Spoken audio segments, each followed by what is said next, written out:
Hello again, welcome back. John Neal here. It's Wednesday the 15th of September 2021 and today's video is about photography again. But this time I'm going to go into a little bit more detail about different elements of photography. Are you ready for this? Let's go.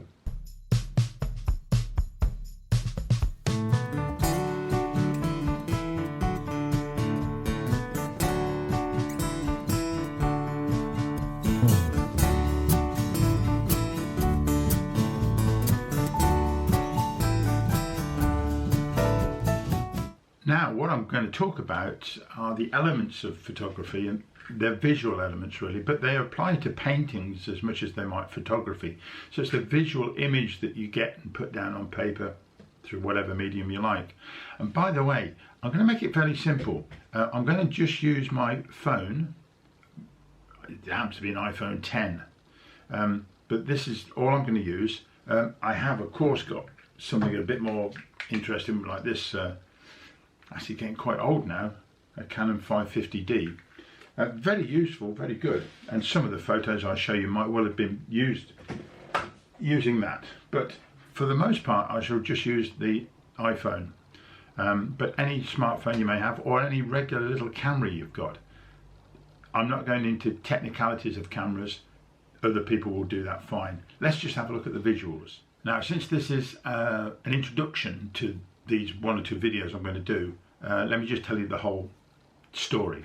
We're going to look at composition, colour, texture, form and shape and lines, and each of those elements I think will overlap. I don't think you ever take a photograph which is just one of those forms. Maybe sometimes that is the case, but I think composition ought to come first, because basically you're looking at the world that you're in, looking at things, and you're going to put a box around it, a frame, and then you want to know what's got to go in that frame, and there's one or two choices you can make which really make that a bit special than ordinary. So those are the other forms I'll do later on in other videos, but today, should we just look at composition? Okay, here we go. Right, there are three things I'd like to point out about composition. One is a rule of thirds, where the main point of the photograph, what catches your eye first, is probably, not essentially, but probably best put in a point that is a third of the way into the photo, either from top to bottom or left to right. So there are four of these points which you would call thirds, and if you put the subject there, then it would look better than otherwise.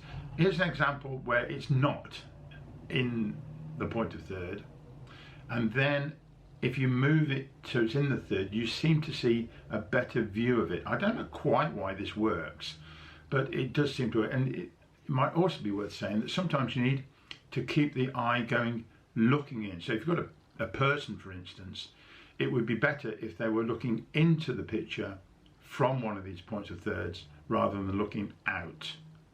It's an interesting point, this one. Right, the second point is the idea of lines, inviting lines going into the frame. It gives a sense of three dimensions too, because it says that you're here, watch this line going in, and the line, it might be a path, a road, a fence, anything that creates a line going into the frame and leads your eye into the picture is very useful. The third thing I'm going to say, and this is to not be distracted by bits and pieces which don't need to be there. So you can easily crop in, and crop in close if you want to. One of the very first pieces of advice I ever got from somebody was, yeah, fill the frame up, fill it up with what you've got. Don't put the others, if it's not relevant, you don't need it, then leave it out. And don't leave anything that is distracting either. One final point, when we're out and about, we're just looking around the place, and our eyes and our head sort of take in a three-dimensional 360 view of everything, and to crop it down to a frame is sometimes a bit tricky.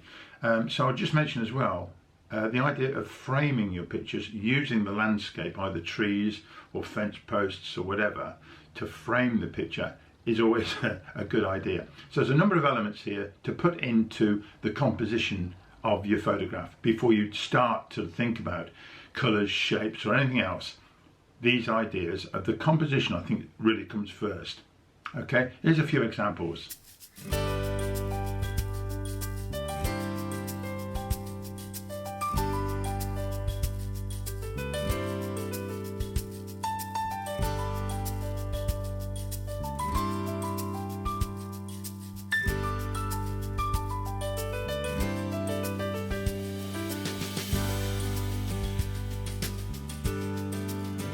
So let's go out and take some photos.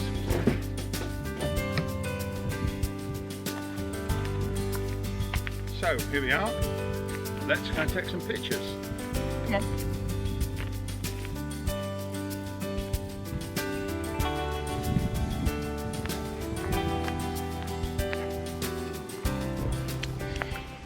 So I'm just going to wander along and see what catches my eye really.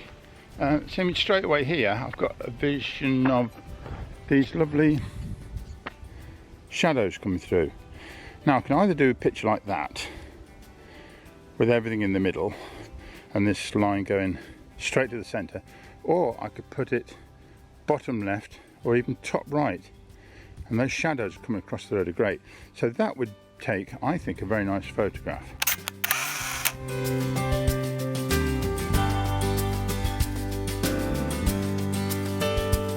And here, this tree makes a nice frame.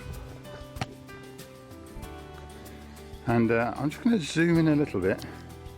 I'm using my Canon camera, sorry about this. But there, see a nice frame and the house in the distance, and I'll put it about the bottom third. Well, it so happens there's hardly anything here to photograph. The flowers are all gone. There's just grasses and seed heads. But nevertheless, let me just have a look at this view down the road. And one idea might be, in fact, just to get a different perspective. So this is quite low down and get some of the grasses in there. And again, whatever lines are there, just have them come together at the bottom left. I'd like to show you some more photographs that use these ideas of composition. This one, for instance, is taken in Guernsey, and the boat really is the focal point. The clouds are fantastic, I know, but your eye comes to the boat, which is well within the third idea, but it works. And this rather striking picture of a beach in Guernsey shows the idea of a line going into the picture and finishing at a focal point, top right hand corner. Not exactly the third, in fact you can extend it beyond the third, as you can see here, and I think it works quite well. But to catch these shadows as well is a little trick I like to perform now and again. I think this is the same beach, and a sea wall curving into the distance is perfect, but you notice it almost fills the bottom of the screen and then tapers off to the top right hand corner, which gives it quite a dramatic effect. There are two things going on here. One of the people walking across into the picture helps, and then you've got this archway that frames them rather nicely, and then another archway beyond them which looks out to the sea. So you've got a double frame effect there. Now we've not only got our ducks in a row, but we've got our boats in a row. And again, if you frame everything properly, you can get a long line going up to one of the corners of the photograph and produces quite a nice composition. If you're visiting a castle or an old ruin, there are often gaps and holes in the walls which make very good frames, as this one I think does. Three things going on here. One, you've got the people. Your eyes always are drawn to people in pictures, which is nice. And then you've got the frame of the tree and the branches at the top. Then the third thing, which I'll talk about later, is the colour. The red. Red always jumps out in the photograph and brings your eye in very well. This is on the island of Menorca, and the Spanish are often very good at wonderful architecture. And this modern archway is a perfect frame to view the sea, the sky and the rocks. This image is taken from a recent trip we made to the Lake District in England, and you'll see the tree at the top and the shadow at the bottom form a bit of a frame for the hotel, and the boat with the plants in it makes a focal point to bring your eye into the picture. Always useful to have some foreground in these pictures. Well, I hope that was useful. Next time I'll do colour, which is fascinating. Yeah, thanks for watching, and I'll see you next time.